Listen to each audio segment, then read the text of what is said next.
Warning: the following video contains explicit language which may be offensive to some viewers or inappropriate for children. The content within this video is intended for mature audiences only.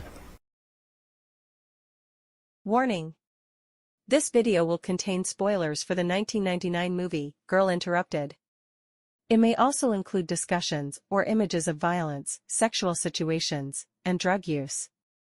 Viewing beyond this point is a choice you have made, and you take responsibility for that choice. Thank you, and please have a nice day.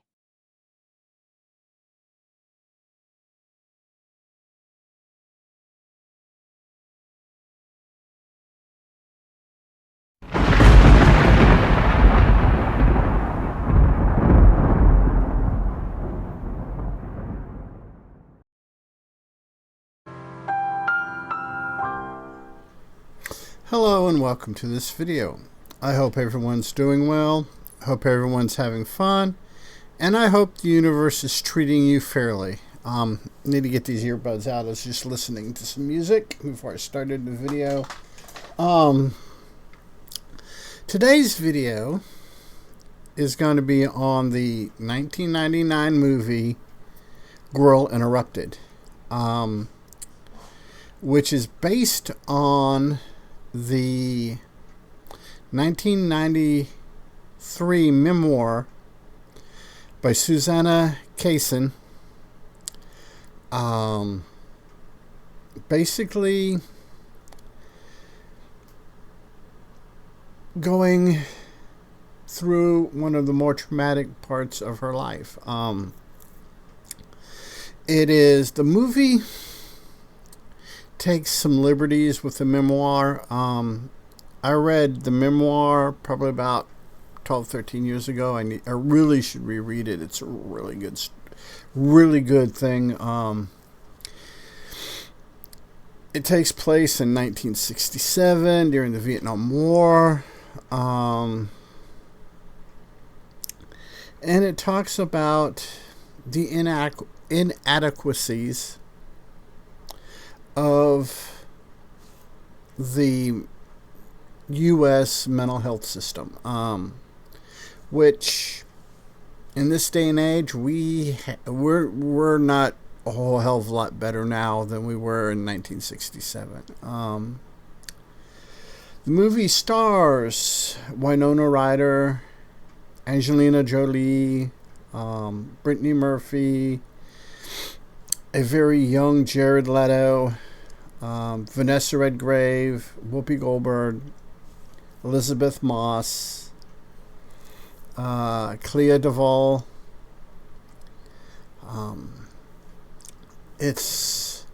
Which all of them, they all play their parts very, very well. The screenplay was written by James Mangold. Mangold also directed the movie. It was a pretty good work.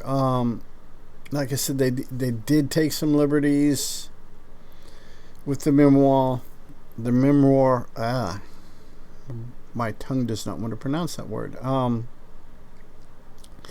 And I feel that the liberties they took were liberties they had to take to get it to translate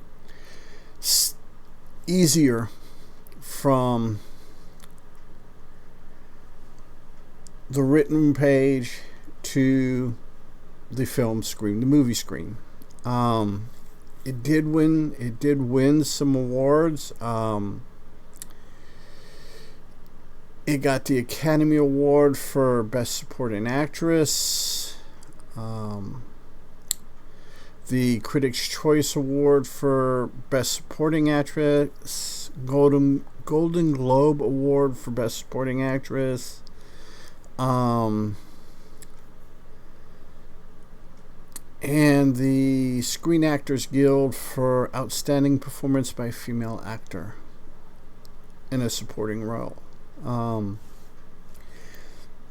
Which I believe all went to Angelina Jolie, as Winona Ryder's character is the main character. She's playing Susanna Kaysen.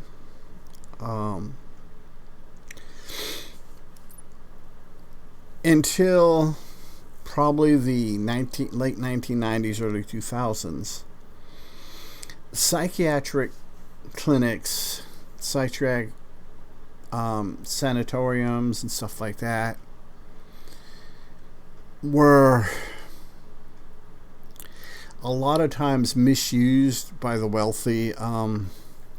They were a place to dump family members that you did not want to deal with. And Susan Kaysen was a victim of that mentality. Yes,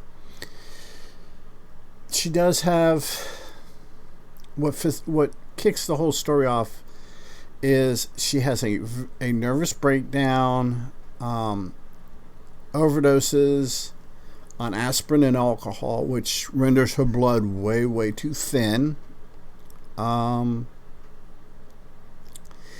gets checked into a psychiatric hospital. She is later diagnosed with borderline personality disorder. As somebody who has a loved one that suffers from borderline personality disorder, there are things that they did theatrically, and I think there are things just simply because of the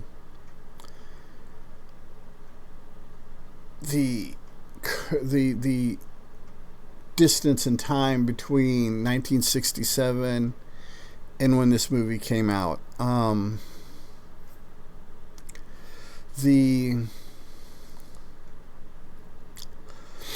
What we've learned so much about different disorders, associative disorders, personality disorders, bipolar, and what have you, sociopathic tendencies and stuff like that. We've learned so much more about them.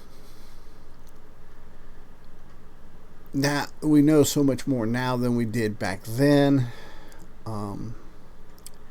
So there are things that if you watch this movie, and I would highly recommend watching this movie and reading the book, same title. And basically, it's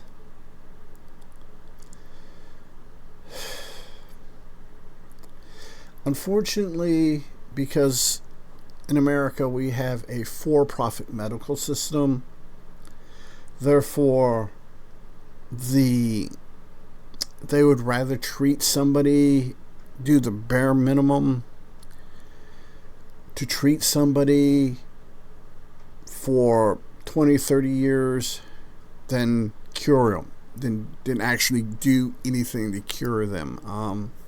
It's the reason why in America right now you're getting so much pushback against the use of things like ketamine, dimethyltryptamine, lysergic acid diethylmide, and psilocybin for people with psychiatric problems, because these chemical compounds have the potentiality of curing, which in a for-profit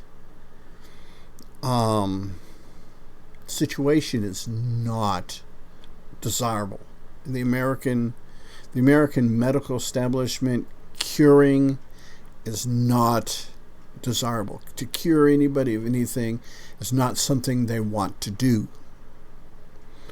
So yes, this movie follows Susanna Kaysen, the people that she makes, the friends she makes, and the eventual, I don't know if you hear it, my wife is, I don't know if it's being picked up by this mic, but my wife is doing role play, and I can hear her yelling. I don't know if it's getting picked up by my mic or not.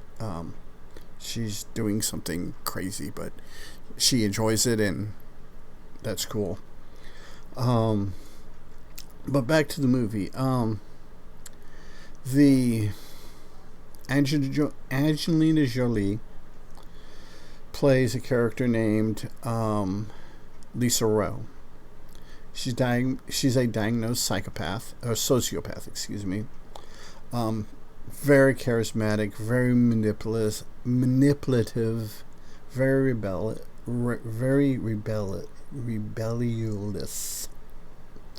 and very physically and emotionally and sexually abusive.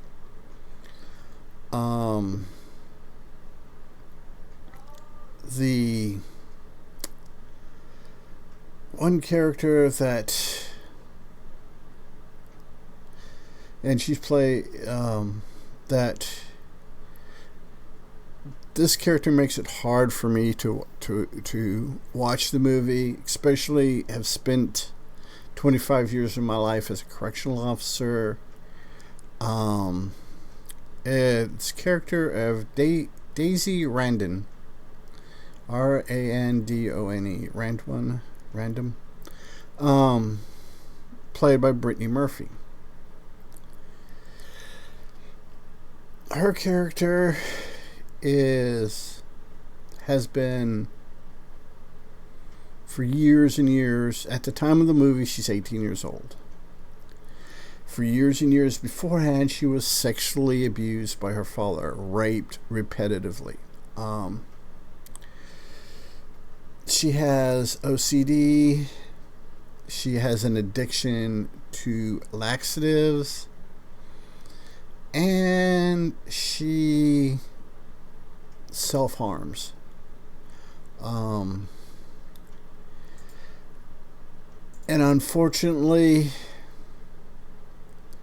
she unalives herself. And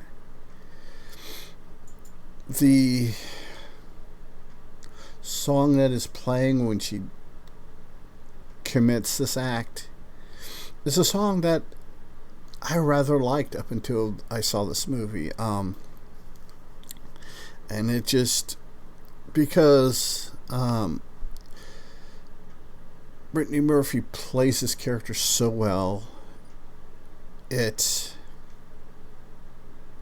when she does unalive herself, it is emotionally triggering. It is emotionally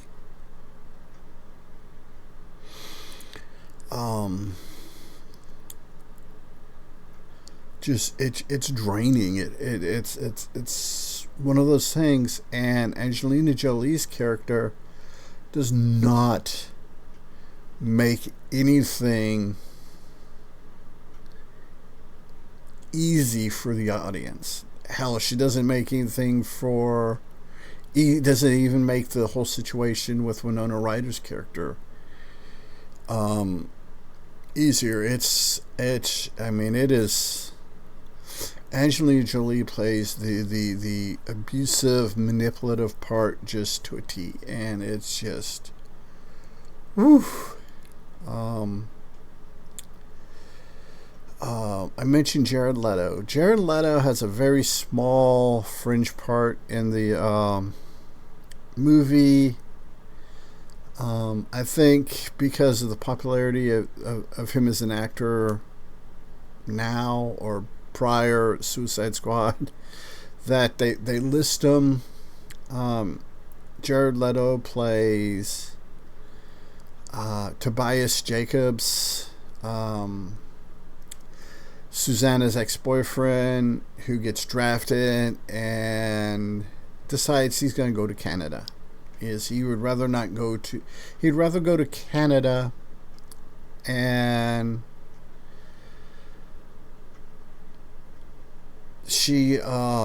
he thinks Canada, living as a wanted criminal in the United States, is a lot better than going to Vietnam and getting dead.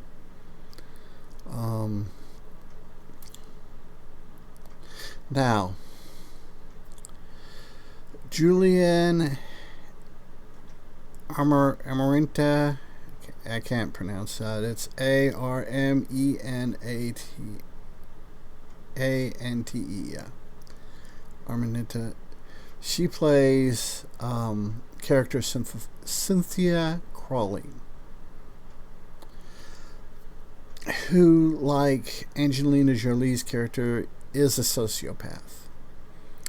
However, she denies that diagnosis and states, using the D word to self-describe as a lesbian.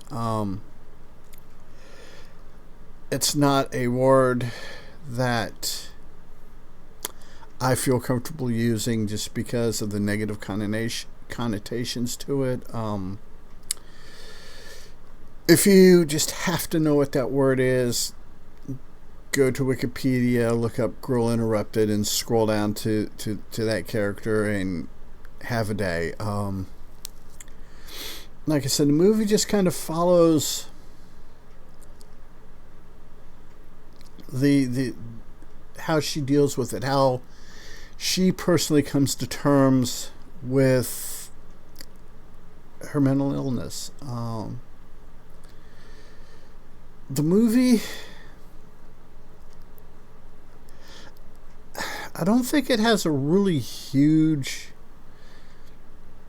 general fan. I think it's more of a cult film in this day and age. Hell, even when it came out, the movie, the budget was $40 million, and it only brought in $48.3 million, so $8.3 million profit.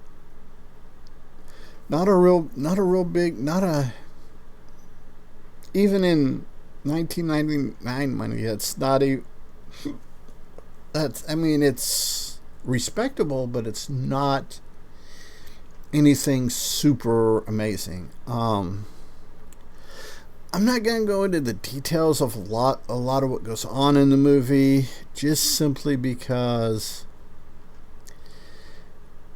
it's a series of mini adventures. It's kind of one of those things you kind of, I could describe, them breaking into the old records and breaking out, the Angelina Jolie scoring drugs and stuff, like pot and what have you for them. But because because they're like real life, they're little adventures connected together, and it's better, one of those things that's better to watch it and see it and take care of it yourself. I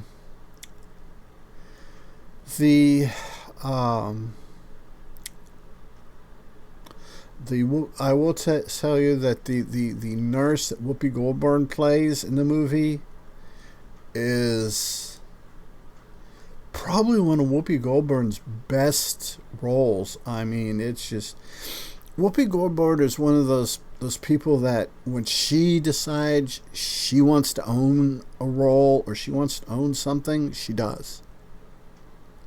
And this is one of the roles that she does. She just owns this. She owns that character.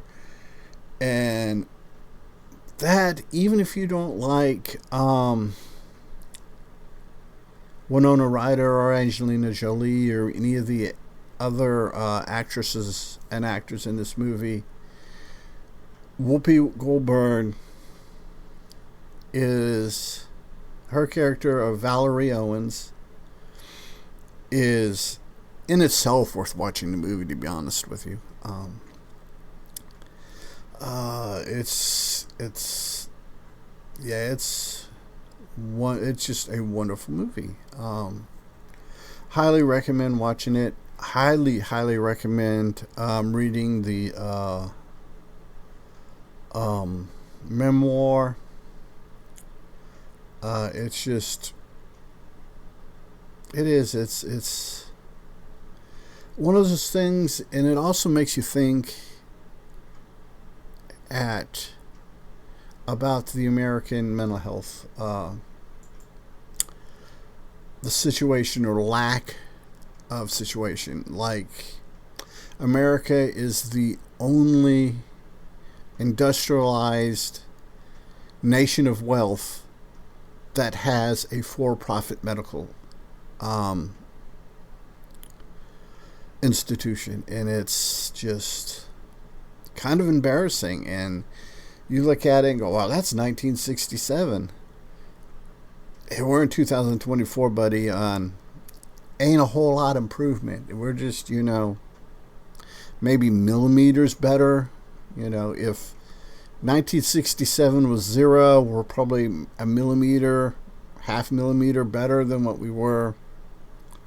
So yeah, it's kind of an embarrassment. That might be why a lot of people don't watch it, is because it is an embarrassment. If you live in America and you watch that and you're not embarrassed by our medical institutions, mental health institutions, you probably have been out of the loop for way too long. So I'm going to go ahead and wrap this up here.